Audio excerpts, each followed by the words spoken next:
discuss all things music. Music time, talking about music. I'm Devin DeCarey. I'm Jay DeCarey. All right, so what are we talking about this week? We talk about one-hit wonders, right? One-hit wonders as they have existed throughout the decades. And a one-hit wonder to me is when someone, an artist or a band, is known for one song. Like the gap between their most well-known song and their second most well-known song is vast. That makes sense? Okay. That makes a one-hit wonder to me. Is that how you define it? Do you like that definition, or do you have a slightly different one? I think I could see where that would be a definition, and I wouldn't debunk that as being a definition. I think within the music industry, it's usually has more defined parameters depending on what it is. Like the music industry at large might consider that anybody that's only had like one top 20 hit might be considered a one-hit wonder, even though they've had other songs that have charted on the charts. Publications, depending on what they are, Billboard and whatever, may have a slightly differing opinion. I think Billboard specifically states it as like a 40. Any top 40 hit, and then no other hits, they consider that a one-hit wonder. Cool. So it's a flexible term, depending on who you're talking to. My definition is where it might incorporate some of those things, but my definition would be any one song that defines an artist. Okay. Like that's the song you think of when you and that's it. Kind of Sure. a thing. So, for example, when I say Vanilla Ice, what song do you think of? I think of Ice Ice Baby. Yeah, and he did have other songs that chart top, but I would consider that a one-hit wonder. All right. So would you consider like All Star by Smash Mouth a one-hit wonder? Because Absolutely not. Yeah, I know you would say that because you like other songs by them, but no one else knows any of their other songs. All Star is their vastly most popular song. Okay, see, and that's the difference. There could be a song that is vastly popular or whatever they're associated, the same way that Madonna is associated with Material Girl. She's called the Material Girl. That was by far not one of her only hits, particularly in that period of time when she was just churning them out. So, no, I would say that does not qualify, even though so many people associate Smash Mouth with that song. They had lots of other hits, so no, that would not fall under my definition. Gotcha. It might be somebody else's, but that's one I would probably debunk. See, that was an interesting case for me. I kept seeing like All Star crop up, and I'm like, what about Walking on the Sun? What about I'm a Believer? What about those other songs that they do? They were pretty big, particularly in the whole album, the Astro Lounge album that All Star came out on. They had like 4 big hits off that album. I think that was their biggest album. But it's interesting because in my research, I found that actually this term didn't come till relatively late. Yeah. And by late, I'm talking 70s. Okay. Because I can pinpoint one-hit wonders from the 50s. So could I. They've always been around, right? So probably even before that, although my particular music knowledge doesn't go back that far, at least not to a great degree.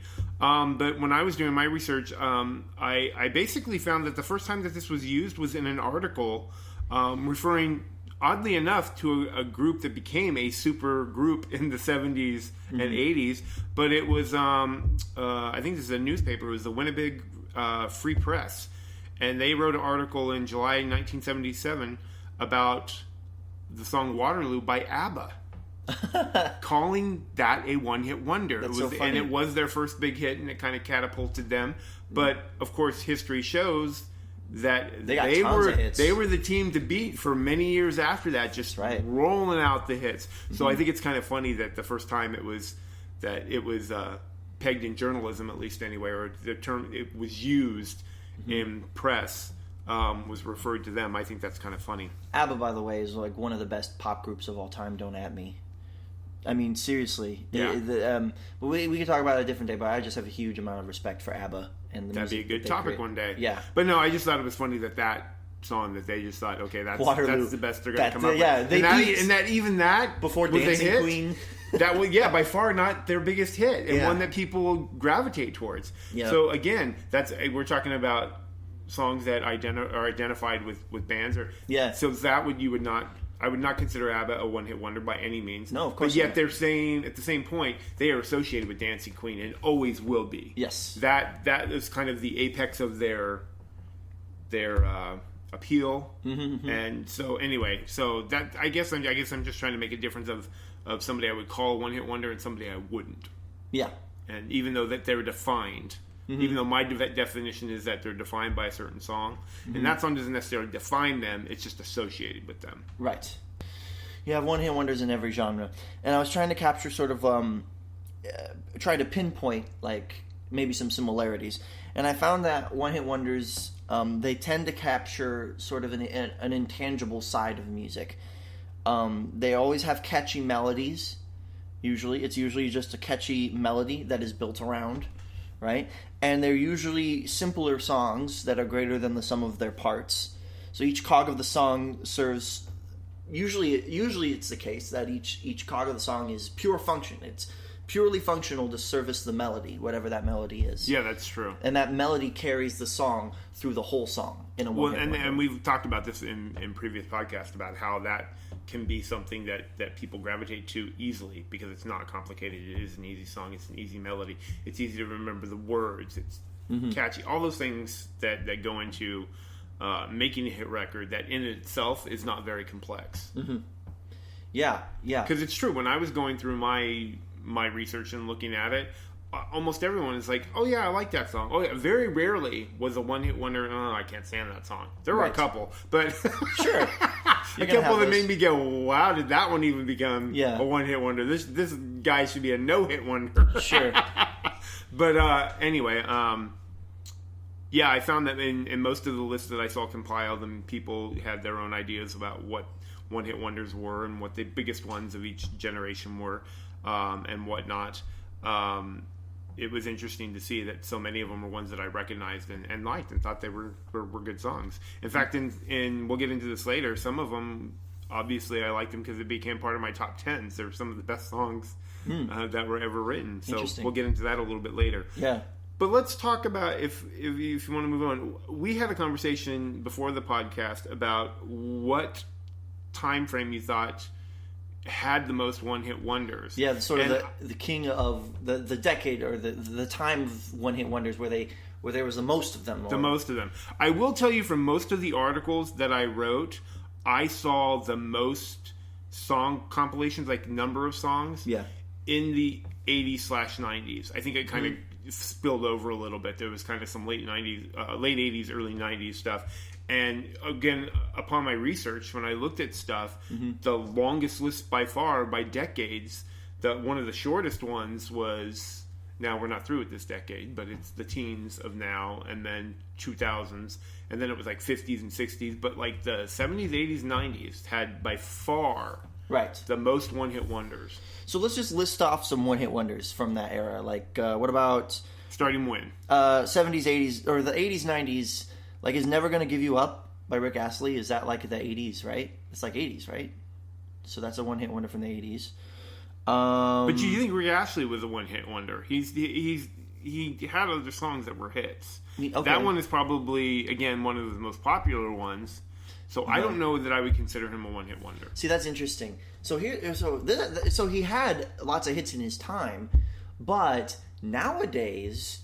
He is by far recognized for that one song. True. No one else can name... But that's just because you harken back. I think when you were in the time... I see. He had lots of other hits that were going on. I see. So the context of the song... Sorry, let me give you an example. Let's since we're talking 80s or whatever. Yeah. Because, again, it's not necessarily... We're not talking about popularity necessarily either. Because there's some bands that were very popular and people liked, but yet all of their songs weren't big hits that hit the pop culture or lexicon, whatever you want to call it. And one of the things that I think makes a song a one-hit wonder may be the song that transcends all of that and everybody knows.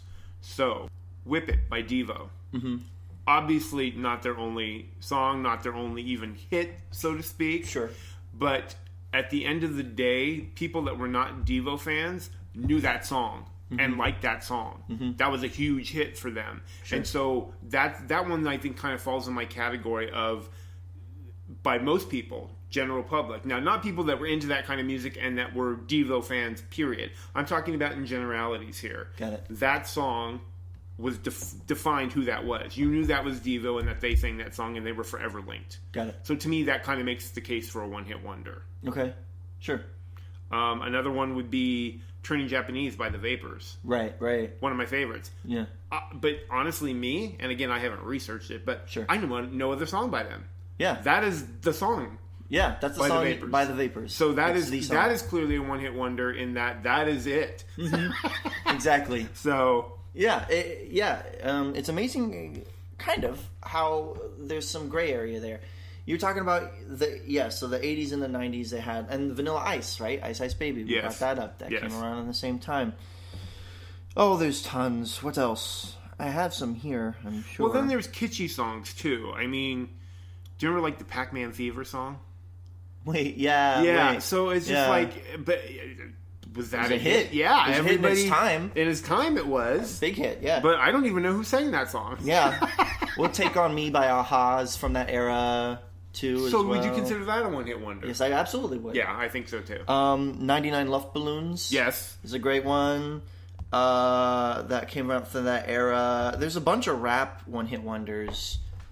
The one I always think From about that too era. is Mickey by Tony Basil. Oh, Mickey, Hey you're so Mickey, funny. you're so yeah. Yeah. So we talked about sort of the 70s, 80s, 90s. So the conversation we had was, I was trying to make a case. I think people are sleeping on when it comes to one-hit wonders. I think that we are currently living in the era of one-hit wonders. Okay, so make your case for that, because here's the other thing too, and I know we've discussed this before. Yes. Is that because music today, particularly, it is littered with artists that are collaborating and putting things together. So it's like, where do you draw those lines? Where do you because you have people, particularly there's a lot of producers that get involved with making music and doing their own sometimes. And most prominently comes to my head is Pharrell. Pharrell was somebody in the industry, wrote songs, worked with big names in the industry, Justin Timberlake, and just to name one. Yeah. I mean, all kinds of people. But him and himself, he worked with Daft Punk. That was the other one I was trying to think of. Yeah. But him and of itself, I can think of one song, Happy, right? Happy. Yeah. But I would not consider him a one-hit wonder. Yeah, it's hard to make that case for It's Pharrell. hard to make a distinction. It's hard to make that case for Pharrell simply because he's been in the industry so long and he's had his hands in so many songs. So it's hard to say he's only had one hit. It's just not true when you say that. Yes. Because he's helped with so many other artists in their songs. He's collaborated so much. But I don't even have to go to sort of mainstream radio pop artists to get to one-hit wonders. I just have to go to the internet. So throw me some. Yeah, there's been tons of internet one-hit wonders. There's Gangnam Style by Psy. Yes, Right? There is yes. What Does the Fox Say by Yelvis. There's the Numa Numa song by Yes, Ozone. yes. The Harlem Shake by Bauer. Peanut Butter Jelly Time. There are songs that were made popular on the internet, like Watch Me Whip. Do You Like Waffles by Perry Grip. Don't Drop That Dun Dun Dun. We got Friday by Rebecca Black. We have the Trollolo song.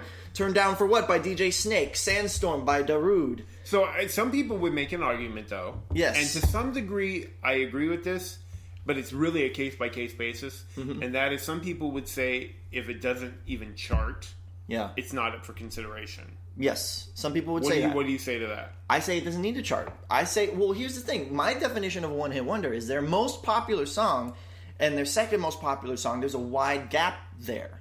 And that's true of all these artists. Their most popular song, there's a wide gap between their most popular song and their second most popular song. Right? And I could keep going, too. There's not only that, but there's the sheer volume is staggering. We have, Macklemore, Thrift Shop. Would you consider that a one-hit wonder? No. No, you wouldn't? Only because he's prominent in other things. All right, so we don't have to include that. That's just me. Gotcha. That's fine. We have Cotton Eye Joe. We have. But that's the thing I was talking about the collaborations that everybody does. They get muddied in that. It's true. Because Macklemore, he did stuff with Ryan Lewis. Yes. And then so yeah, you get it all. Well, I put Macklemore in the category of Pharrell, where it's hard to get where it's muddy there. Okay. So him specifically. There. I would give you that. All right. We have Cotton Eye Joe. We have We Like to Party. Better Off Alone by Alice DJ. Baby Shark by Pink Fong. The Nyan Cat song. Okay, so you're relying this list very strongly on YouTube. Yes. Okay. But let's talk about, because I gave you credit for those, let's talk about the actual songs that have charted that would be considered one-hit wonders that are more current, like in this century. All right. So, can you think of any? Because let me see.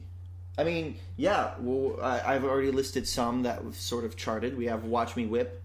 You know. Okay, but I mean, yeah. Outside of the internet driven, which seems to be basically as popular or more popular now than radio. Right now, yeah. So it seems to be where a lot of people. But I'm thinking of just even songs that charted really well but are one-hit wonders would be things like, you did one on your homework the other day, James Blunt, You're Beautiful. Amare, One Thing. Yeah. Just the Girl by the Click Five. Yeah. Ocean Avenue by Yellow Card. All these songs that were big songs What given about- of themselves. What about Here It Goes Again by OK Go? There you go. Yeah. That's one I thought of. So, I mean, but those are just examples of, ones that were big songs, but you don't really hear a whole lot about them. And sometimes it could be just even a genre thing. It almost like to make it transcend it almost has to hit all the mainstream stuff. You know what I mean? Yeah. Like you say, like a hip hop song that goes mainstream and everybody knows about it. Like who did Pop Lock and Drop It? Yeah. I don't know who did that. Huey, I think. Huey did it? Anyway, Okay. That's one that everybody knows. But I bet I can guarantee you, people who did not listen to that type of music knew that song That's true. because it was just everywhere. That's right. So again, that's a more typical one-hit wonder. Mm-hmm. So I mean, we'll get into this a little bit more, particularly when we discuss our top five. Spoiler alert: our top five today is our top five one-hit wonders. Top 5 one-hit wonders. But I actually branched out to more decades than I thought. I thought I would really be concentrating in the 80s and 90s, and I will say the bulk of them was in the 80s. The bulk, there's only 5. But I did branch out more than I thought. Yeah. It was cool to see in our top 5s just sort of, or at least in my top 5. I haven't seen yours yet. In my top 5, like everything fit, I guess. Where I could draw from all the decades, and I didn't expect that. Yeah, exactly. I expected it to be largely localized, and that wasn't the case. So I've thrown a couple examples at you of sort of gray area ones. So you have some for me, some gray area one-hit wonders? I'm curious as to where you would peg these ones. Okay. Jump by Criss Cross. I can't think of another song by Criss Cross. So you'd say yeah. I would say yeah, that's a one-hit wonder. How about Jumping Around by House of Pain? Like Jump Around. That one? Yeah, I can't think. Wait, House of Pain. That sounds familiar though. Yeah, they have other songs, so that's why I'm... I don't know. See, it's the fact that I can't name another song by them though. That to me is a one-hit wonder. Yeah, so maybe in your book, but I think other people could make the case for it not being. Yeah. I think that song was just overly popular. Yes. So more people than not, I think, couldn't name a second song by House of Pain. Even I would even go so far as to say most music enthusiasts or hip hop enthusiasts couldn't name a second song by House of Pain. Okay. So here's that another. makes it a one-hit wonder. I'll give you an example of that. Okay. Here's a test. I bet you can't name another song that this group did. Yeah. And so prove me wrong. Sure. Barbie Girl by Aqua. I can't. No. Not even gonna try. Not even gonna try. I don't know another song by Aqua. Exactly. I just do not. They hit right, and then they jumped. Oh, Blue by Eiffel 65. There's a one-hit wonder. Yes. Mm-hmm. Kind of modernish. That's sort of early 2000s. Is it early 2000s? I mean, okay. It must be, right? Late 90s. It could be late. I'd have to look it up. I don't remember off the top of my head. Okay. But here's another one that's I'm trying to dive into ones that get as close to the line as possible. Yeah. To see what you think. Yeah. How about "I'll Try" by Macy Gray, which was her big breakout hit? No, there's got to be. Isn't there another song? Oh yeah, well, of course. What about wasn't "Waterfalls" by Macy Gray? No, that's TLC. Oh, okay. Macy Gray. I try to say goodbye and I choke. Okay, come on. There's got to be another song. I can't name one though. Yeah, so maybe that's why it might qualify in some people's list as a. To me, it's not. She's not a one-hit wonder. I don't think so. Because that album was just full of great songs, and I'm sure other ones charted. Although I don't have all the statistics right in front of me. I can't name another song. So until I. But that was on some people's list when I was researching this. That showed up on some people's list. So I was just kind of surprised. So to me, she's a one-hit wonder. But until when I learn another song, she ceases to become a one-hit wonder. Because I'm fairly certain there's other songs by Macy Gray that I do like. besides that one. Oh, I guarantee it. Yeah. Okay, one more and I'll let you off the hook, and this is a more current one. Okay. How about Rude by Magic? Rude? That's the one that's like, oh, why you gotta be so rude? That one? Yeah. Can't name another song by them. So it's a one-hit wonder. One-hit wonder. Okay. I think so. I think Okay. it is. Absolutely. So there, that makes it pretty simple, I think. I could keep going with these internet hits too. I have like It's very nuanced, 50. isn't it? It's very nuanced because you can make a case in some of these. Yeah, you could. What's Up by Four Non-Blondes, which is the that song. Definitely. Which is incredibly fun to sing. Chocolate Rain by Tazon Day. We got the Hamster Dance song. We got the Gummy Bear song. Hey, I can keep going. We're in the age. This is the one-hit wonder age, people. Okay. Enjoy it. I still think it harkens back because maybe that's just me though because I can name more from from that era. Sure. Maybe that's it. Yeah, but there we go. Top fives, no. Top fives, one-hit wonders. This was a fun list to make. It was a fun list. It was actually I kept. This is the one that I by far had no ideas, or at least the ideas in my head. Mm-hmm. I discarded because I found other songs. Yeah. Or I remembered other songs or whatever that came to be more prominent. Oh no, that was a much better song. Yeah. And one hit wonder. And then we can talk about each other's whether we think they deserve to be on that list or even considered one hit wonders or whatever. Mine also jumped into different genres more than I thought. Yeah. I thought it was really going to be concentrated in the case that I made for the 80s and 90s being the most. I really thought it was going to be there. But there are some ones that branched out. Mm-hmm. Yeah, it was really interesting, and it's really cool to see.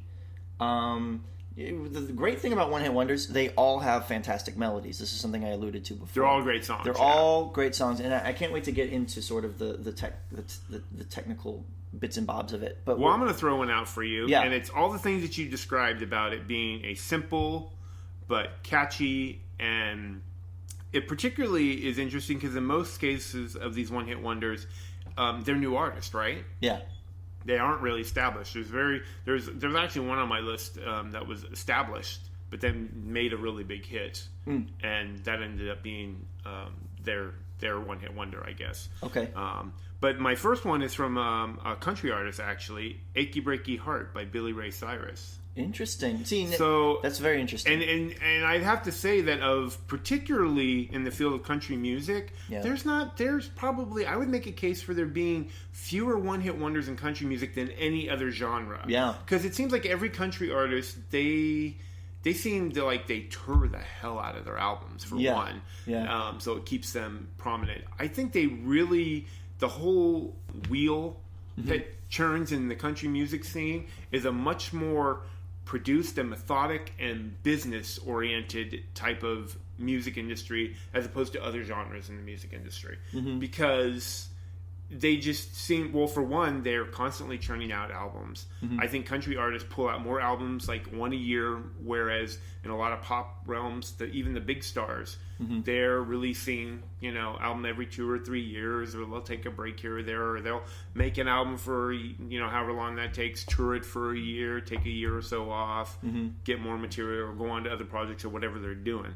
I mean, it's funny, I think Madonna is just about to come out with her latest album this summer, and she's been in the business 40 years? Yeah. I don't know, how old is she? 60? Is she 60 yet? Anyway, I don't know. Yeah, almost 40 years. Yeah. And she is releasing her 14th studio album. That's Just so many. 14. Yeah. So, because when I think about it, you're like, wait a minute, shouldn't there be more than that? Yeah. As long as she's been around, and it's not. I have a theory. So in this particular case, and we got way off track there, but in this particular case, Achy Breaky Heart, it has all of those things that you described earlier. It's got a catchy hook. It's got some new guy on the scene who doesn't look like every other country artist. Right. This is the guy with the flannel shirts with the sleeves ripped off and, the long ponytail and whatnot. Right. So he was kind of again, this is part of that era where country music was trying to appeal to a broader audience, a broader mainstream audience. And this is 90s. That's my first option in there. That's great. You mentioned that you're right. The country music doesn't have, and I have a theory, because a country song is all about the story being told and storytelling. I can tell you from personal experience writing music, melodies, they're rarely intentional. They just kind of come to you. that's rarely, melodies are just happen. But a story is a developed skill, and if you can write one story, you can usually write tons of stories. Oh, that's a good theory. Yeah. So that's a theory as to why there's not that many one-hit wonders. Very fewer one-hit wonders in country music. That's a theory that just popped in my head. That's great. Yeah, that's a good theory. What's your number 5? My number 5 is by the Archies, Sugar Sugar. Yeah. Put that at number 5. I saw that one actually come up in quite a few lists, and I'm like, yeah, but it's not one of my favorite songs, so I can include it. It just makes me happy. I don't know.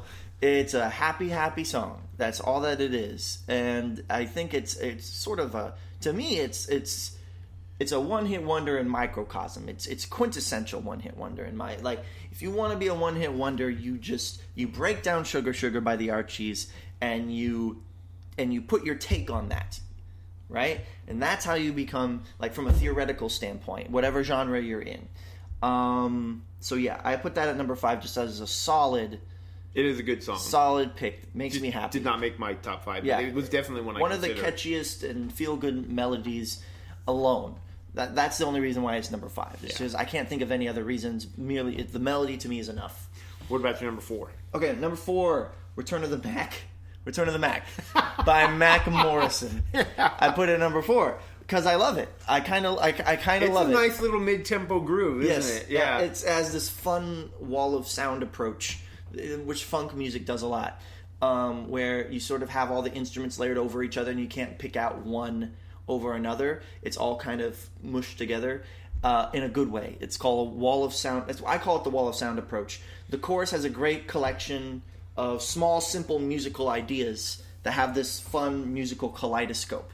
So it's a bunch of very simple ideas all mushed together in the chorus, and it comes across really well. So I had to give a little tip of the hat to that. Yeah, that's a good song. Return of the Mac. I actually that one didn't even come up in my my thoughts and any of my my research. I didn't come across that song. Yeah. So I don't know where I would have considered that or if it would have made my top 5, but I do like that song as well. Mm-hmm. My number 4 is actually the only one that charted in this decade. Okay. So this is my token.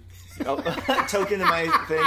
My token current one-hit wonder. Okay. And it's actually different from the ones that we described. The catchiness, the ones that have a hook in it that really draw you in. Mm-hmm. This one actually gives you the feels. It plays on your sympathies. Great. And my number 4 is Someone That I Used to Know by Gautier and Kimbra. That's a good one. Again, the song is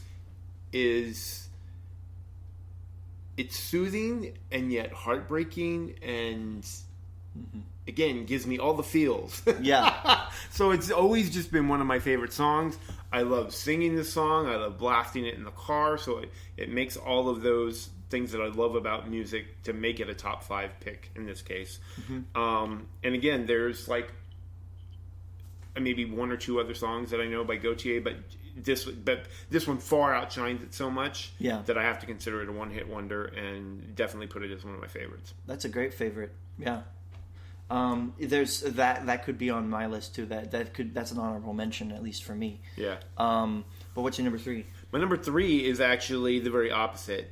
Okay. Dance and Pop and Go Crazy. It's You Spin Me Round by Dead or Alive. Yeah. It's a great one.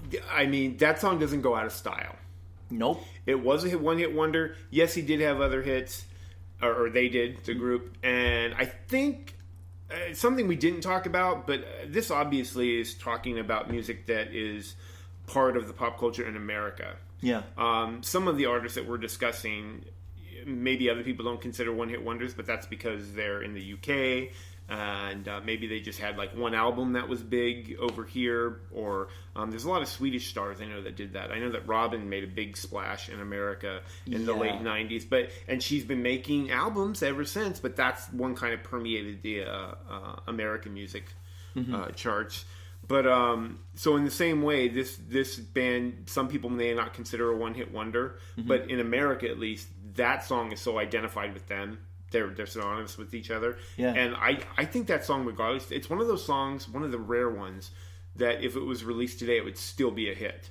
Mm-hmm. It seems timeless. It's got kind of that disco feel, so you could always put it in a club and people would dance to it, regardless of what time it would have came up. So yeah, that definitely hits as one of my top 5. That's a good one. So that's your number 3. That's my number 3. I guess around my number 3 is "Take on Me" by Aha. Sort of seen a resurgence in popularity. I hear it all the time on the radio. I know it was popular in its time, but I hear it a lot today as well. You know what the best thing about that song was for me? What was that? The video. The video's so good. I love the video. The pencil drawing and it's great. What's great about it is it's sophisticated. I found there's lots of more complicated ideas, and the chorus is this beautiful growing energy. Like most people take sort of a pre-chorus or a verse to build the energy, and "Take on Me" doesn't do that. It keeps the energy in the verse and builds in the chorus instead of building in the verse and maintaining that high energy in the chorus. It's a beautiful building format in there. There's beautiful energy, unique beautiful energy in the chorus, and then in the chorus you have this awesome vocal chops, obviously, that are shown off, that high falsetto.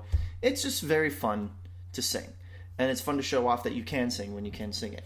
That song is great. Yeah, I would never attempt that, but number 3. I do it all the time. A good one. I can rock that song. It's a what about your karaoke number song. 2? What's your number 2? Okay, number 2, 99 Love Balloons by Nina. You know what? That one fell on and off my list several times. Yeah. It didn't quite make it, because I found other ones that I liked better. But that was one of the few that I came up with really early, but then slowly whittled its way up in the list. Just found it way off. So go ahead, talk to me about it. Well, it's a 4-chord song. There's only 4 chords in the whole song, repeated over and over ad nauseum. But it's perfect. Like that doesn't make it. It just makes it simple. It makes it tight. And you don't even need to rely on English lyrics. Yeah, there is an English version, 99 Red Balloons. Right. There is that English pretty version. much exactly the same. Mm-hmm. The inflections are the same and everything in her vocal, the way she does the vocal. Mm-hmm. She somehow it worked out great in German as well as it did in English. Yeah. Well, I just know the original. I know all the other. I know the covers of it. There's been hard rock covers of that song and things like that. But it's a great example of a 4-chord song. It's a great song to learn if you're learning songs. I like to recommend 4-chord songs to people who are learning an instrument. Just learn these 4 chords, and then you can rock out to 99 Love Balloons whenever you want, because you can play it. The song relies on timely variation in the song, which makes it very smart. Along with the fun synth and the guitar parts that are simple and effective musical motifs, to me it is also another great example of a quintessential one-hit wonder. I agree with you, and that would get an honorable mention from me for sure, because it kept finding itself on and off my list, depending on where I was in my research. Right. And that was your number 2. My number 2. My number 2 is the only other one that's not from the 80s. Yeah. And that is Mambo Number 5 by Lou Bega. Okay, nice. And again, this is just a fun... It's just fun. Happy, simple song to sing along to. Yep. And I can't really say a whole lot about it, about the technicality or how good it is, but I just know that I thought he was really great. I was waiting to see what else he came out with, and he never really did. So I'll just have to be content with this single and know it's one of my favorites. So it hit way up in my chart, particularly because it's one of those songs that I never get tired of listening to either. Sure. Well, that's the mark of a good song. Yeah. So. Well, also because you want to learn all the girls' names. When I come back and be like, all right, which order was it in? Is it Monica first and then Erica and then I don't know. But yeah, so that's, I don't know. Okay, so what's your number 1? So my number 1 is, drum roll, this is a band who, again, this wasn't their first hit. Yeah. So they weren't new to the scene. Yeah. But They're relatively new in their endeavors, but this was by far the biggest song, particularly because it became the theme song of a very popular movie franchise. So that would be "Eye of the Tiger" by Survivor. Yeah. And again, I know people are going to fight me on this one because they did have other songs. Yes. Even after "Eye of the Tiger" that lived on, that charted. But this is one of those examples of this song being so great that it completely overshadowed their later success. And so I have to include them on this list. It's just one of those empowering songs. I think it was from the Rocky 2, actually. It was from the second movie, Rocky 2. And it became the Rocky theme song. Yes. So it's popular because it's applicable. Everyone has a physical challenge that they need to complete at one point in their life. Like, what if you're exercising or you're moving? Not even that. If you're just determined to meet a goal, like that song just speaks to you in so many ways because it's so iconic to the Rocky struggle.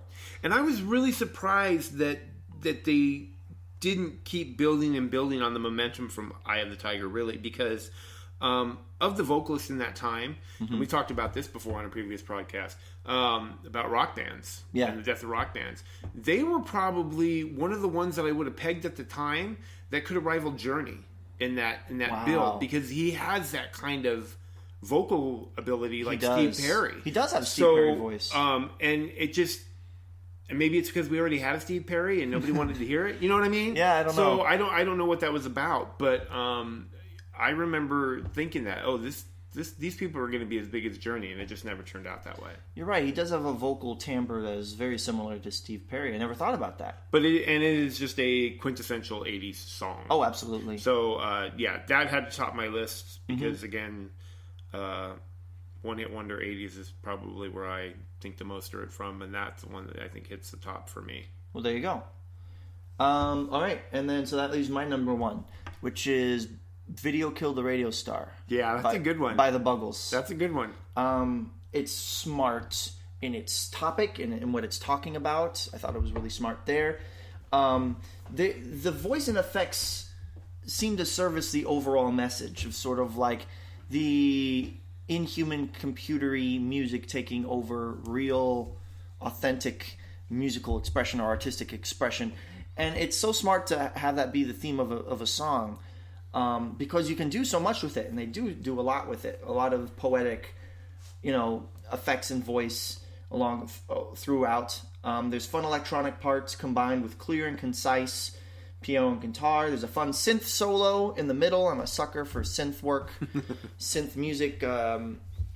So and to me, what set it apart from other one-hit wonders was how just dang old smart it was. It was just really, really smart.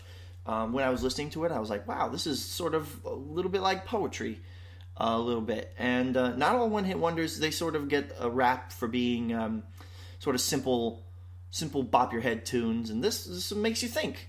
So I'm like, you know what? You get my number one. It's fun to listen to, and you made me think. A little trivia on that. That was the first video ever shown by MTV. Of course it was. Oh, wow. That's perfect. Isn't that perfect? That is absolutely Somebody perfect. was using their noggin when they did that. Yeah, they really were. Yeah. Oh, wow. Old MTV, man. Every time I hear about old MTV, I'm always consistently impressed with moves they did and things that they did. I don't know. Okay. So, wow. That was a good top five. That was a good top five. I enjoyed overlap. that. None overlaps. That one didn't surprise me on this one. I would have been really surprised if we both hit anything the same. Just because, well... kind of we talked to each other about how you thought more of them were prevalent in today's. But actually your top one, your number one is from the 80s. So you're right. There you go. In fact, I was hoping you wouldn't bring this up. But none of them are from the modern era. They're all older. So even though there are more, in your opinion, they're not as good. They're not as good. No, of course. Okay. Quantity. Okay. I will meet you halfway on that. There's a greater quantity. I will. Do not argue for quality. Exactly. So there. All right, let's move on to our homework discussion, which you gave me a very interesting topic. Yeah. My homework for this session was to listen to the song Barcelona, which I think was your favorite duet. It was my favorite favorite duet. in the top 5 duets. had to listen to it, and that was by Freddie Mercury, and you got to help me say this chick's name. Montserrat Caballé. There you go. What he said. Barcelona was Freddie Mercury's second solo album. Okay. He was still with Queen, but he was doing solo projects for a while. Sure. And this was the second one he did. And it was released in 1987, and it's basically an album of operatic pieces, most of which were written by him. Okay. Wow. So kind of originals. They're very beautiful arrangements. But it was a little... I love both their voices. Yeah. Freddie Mercury... Obviously. What are you going to say that hasn't ever been said? Yeah. So, genius in just of itself. I did not have any exposure to Montserrat Caballé. Montserrat. Yeah. I didn't have any previous knowledge of her, and she's just got a beautiful soprano operatic voice. Yes. So, to me, it was a little... I don't know. It was a little, like, back and forth. I didn't know what kind of groove to get into because... He's singing with his voice, with his operatic voice, but I hear Freddie Mercury and I think Queen. Yeah. So I think it got into my head a little bit. Okay. But it was still great. It was still a beautiful song. Most of the tracks were a little repetitive to me in that they were the same kind of style on the album. But I liked the other song that I really liked from the album was one called The Golden Boy, which in many ways could have been autobiographical. He could have been talking about himself. I don't know that he was, but in many ways he was talking about, hey, you're this, you have this talent, you have this, you're supposed to be the golden boy. So, and he doesn't come right out and say it, but the feel of the song is like, so what's your problem? Right. And that's very, I could see Freddie Mercury having that conversation with himself. Yeah. So it may very well have been that. But overall, I think that the part that I had to get over is I had to forget it was Freddie Mercury to enjoy it. Oh, does that really? make sense? Oh, I had to think I was listening to something different and that I was giving it a chance because it's such a departure from everything that he's done. So that was one thing that I had to do. The other thing is I had to stop listening for Bohemian Rhapsody. Because of the startup of Bohemian Rhapsody is very melodic and operatic and so and he would be doing this and I was waiting for the Bohemian Rhapsody twist or whatever to come into it and it didn't really. I mean, I didn't listen to every track all the way through, but of the ones that I did listen to all the way through, they were definitely more of kind of the classical operatic songs and definitely a different departure. So I don't know that everybody would enjoy this. I enjoyed those two songs the most, so it was a fun exercise. Yes. It was fun to kind of sit down with it and kind of write it out and go, okay. And I think I enjoyed it.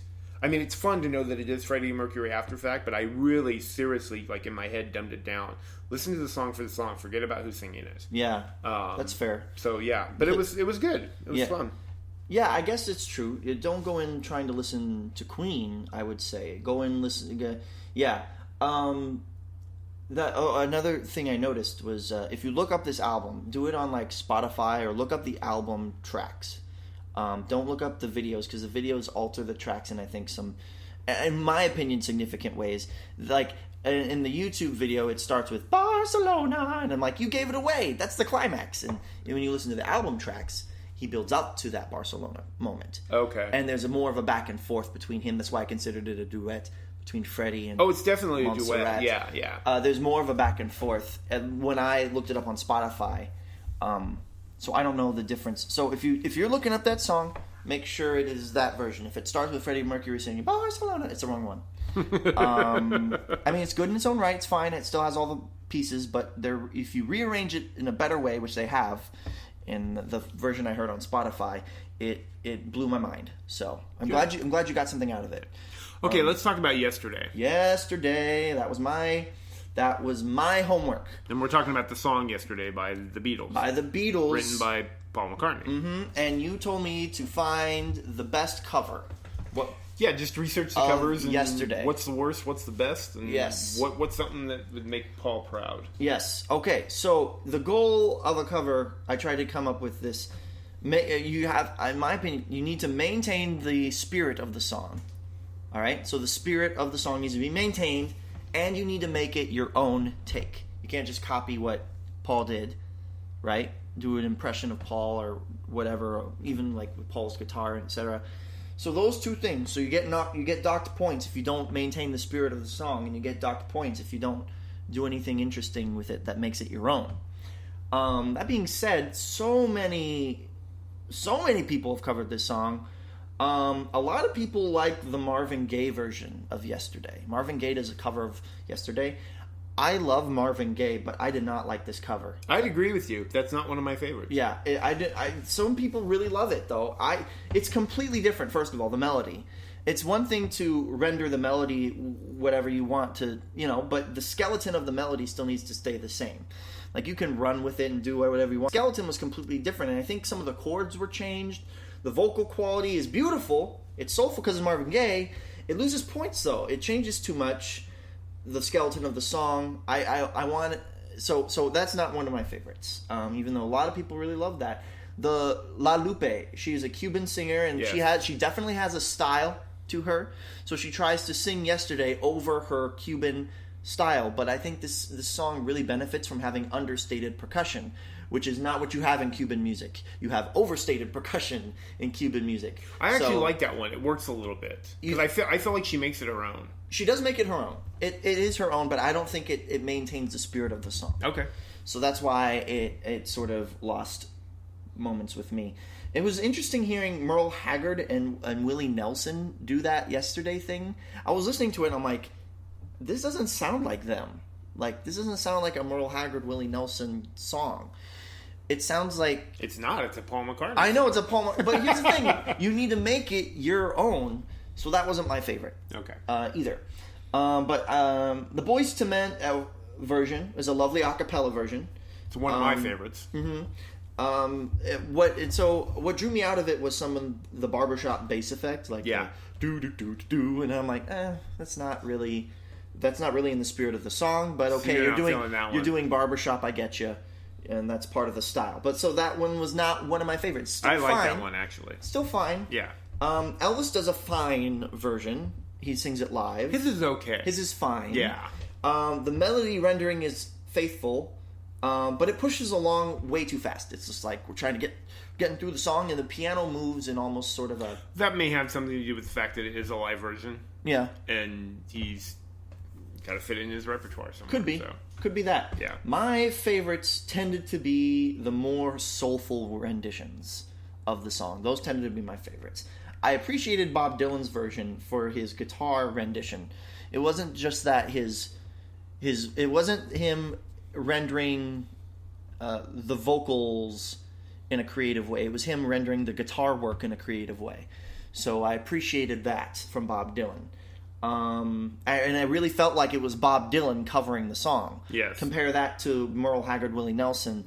I didn't feel like it was them covering it. I felt like they were there and singing it, but it wasn't their song for whatever reason. Bob Dylan, I felt like this was maintaining the spirit, and it was making it his own. Aretha Franklin does a great version, and it's the best vocal rendition of this song by far. It maintains a mournfulness in the song, despite complexity. Usually when you want to write a sad song or mournful song, you keep it simple, and despite the complexity, it maintains that mournful state. Aretha's voice does what it does. It grows as the song grows and runs even more as the song progresses. Right? And Aretha's just such a fantastic... The musicianship with her voice. Obviously, she has an amazing voice. Technically speaking, her voice is great, but she doesn't lose any of her feelings when she is with her... like, some people, they're virtuosic, but they don't have the emotion there, and some people have the emotion there, but they're not virtuosic. Aretha's both. So that was really cool to see.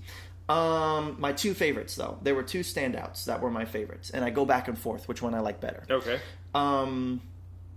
Ray Charles has a beautiful rendition of the melody. I agree. Of the melody. He renders it very beautifully with that raspy voice. He adds his own piano part that I'm a sucker for, and it's a beautiful, trudging feel to it, like a funeral, before it kind of grows. There, so that I felt like was very much in the spirit of the song, that slow moving funeral like before it kind of they add like this big old brass intro, like when the brass comes in. But anyway, Ray Charles's vocal performance and piano rendering is beautiful and effective and relatively simple compared to the other one I go between, which is Dr. John. Dr. John does a beautiful rendition of this song.